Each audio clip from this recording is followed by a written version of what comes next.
एक बात करनी है। अरे हाँ हाँ करना, मैं तो तेरी बहन हूँ। बहन, मेरी लाइफ में ना एक लड़की है, बहुत अच्छी है। मैं सोच रहा हूँ माँ और पापा से बात करूँ शादी के लिए। सृष्टि को समझ में आ जाता है कि भाई की शादी होते ही भाभी उसे एक दिन भी घर में बर्दाश्त नहीं करेगी। आ क्या बात है भाई, बताना कौन है वो। यार वो बहुत अच्छी लड़की है, पढ़ी लिखी है, मेरे साथ जॉब भी करती है। बस एक प्रॉब्लम है। हाँ, प्रॉब्लम? क्या प्रॉब्लम है भाई? यार वो शादीशुदा है, लेकिन उसके पति ने उसे सिर्फ इसलिए छोड़ दिया क्योंकि उसके माँ बाप दहेज नहीं दे पाए। सृष्टि ये सुनकर न जाने क्यों खुश हो जाती है। अरे भाई तो क्या हुआ, लड़की तुझे तो पसंद है ना। शीनू को लगता है कि बहन उसे समझ रही है। वो इस बात से अनजान होता है कि उसकी बहन की मंशा पूरा घर हड़पने की है। सृष्टि अपनी माँ से कहती है, मम्मी मुझे तो बहुत चिंता है, पता है शीनू क्या कर रहा है? अरे क्या कर रहा है, वो तो काम पर जाता है और वापस घर आता है। नहीं ना माँ, वो यही तो नहीं कर रहा, बाकी सब कर रहा है। आपको पता है उससे प्यार है, और वो भी एक शादीशुदा लड़की से। ये क्या हो गया, मैं सोसाइटी में क्या मुंह दिखाऊंगी। अरे तेरे पापा तो यही कहेंगे कि मैंने ही उसे बिगाड़ दिया है। माँ देखो, मेरी बात मानो, पापा पर भी विश्वास करने की जरूरत नहीं है। अब आप ही बताओ, पापा इतनी देर घर के बाहर रहते हैं क्यों, बोलो। अरे बेटा वो तो नौकरी करते हैं ना। तू बहुत भोली है माँ। पापा का ऑफिस तो 7 बजे खत्म हो जाता है, लेकिन देखो कितनी देर से आते हैं। अरे नहीं नहीं बेटा, ऐसी कोई बात नहीं है। सृष्टि माँ को एक औरत से बात करते पिता की फोटो दिखाती है।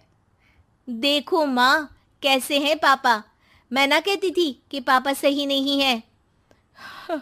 मैं तेरे पापा से बात करूंगी, दे फोटो मुझे। ओ ओ माँ, वो तो डिलीट हो गई। लेकिन चल, तूने तो देख लिया ना।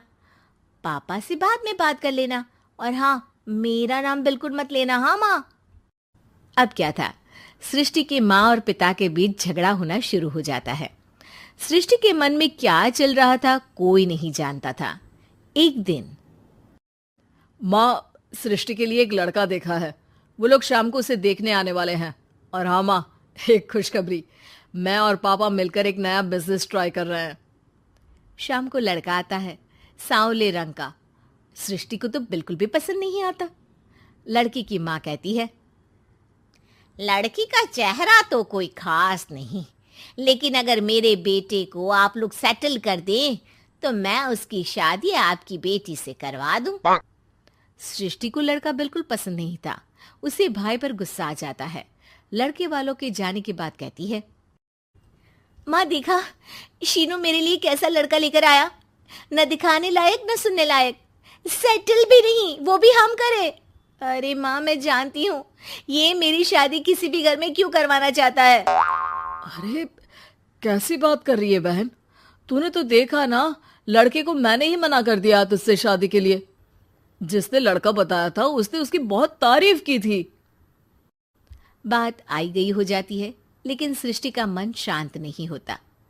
क्या करूं, कुछ समझ में नहीं आ रहा। मेरी शादी हो गई तो ये लोग पूरी प्रॉपर्टी शीनू के नाम कर देंगे, मेरे हाथ तो कुछ लगेगा ही नहीं। तभी सृष्टि को आइडिया आता है। वो किसी वकील को फोन करती है। जी देखिए, अगर आपके मम्मी पापा का तलाक हो जाता है तो आपके पिता की आधी प्रॉपर्टी आपकी माँ के नाम हो जाएगी, फिर उसे वो किसी को भी दे सकती है।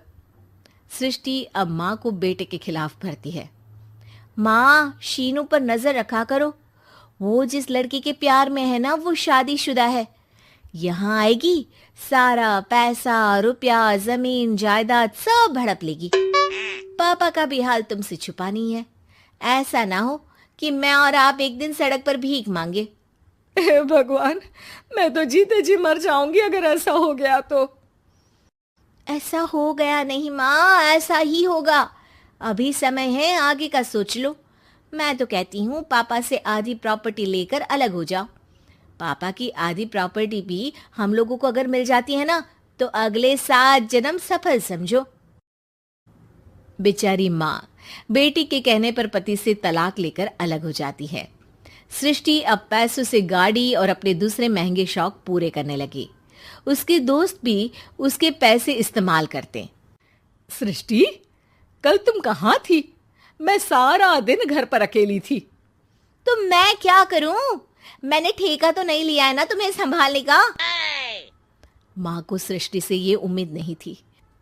वो बैठकर रोने लगती है। वहीं उसका पति यानी कि सृष्टि के पिता आ जाते हैं। मैं जानता था कि तुम्हारा यही हाल होगा, तो आपने मुझे रोका क्यों नहीं? मैं रोकता तो तुम रुकती क्या? सृष्टि के कहने पर तुमने मुझ पर अपने बेटे पर शक किया, लेकिन तुम ये भूल गई कि कैसे हम दोनों ने मिलकर जीवन में इतना सब खड़ा किया। माँ पति के गले लग जाती है। मुझे माफ कर दीजिए, मैंने आपकी कमाई का एक बड़ा हिस्सा गवा दिया। कोई बात नहीं, तुम साथ हो तो मैं ऐसी 7 प्रॉपर्टी खड़ी कर दूंगा।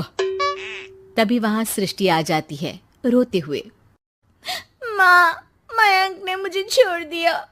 वो बोल रहा था जब तक मेरे पास पैसे थे तब तक ही वो मेरे साथ था। पापा, माँ, मुझे माफ कर दी।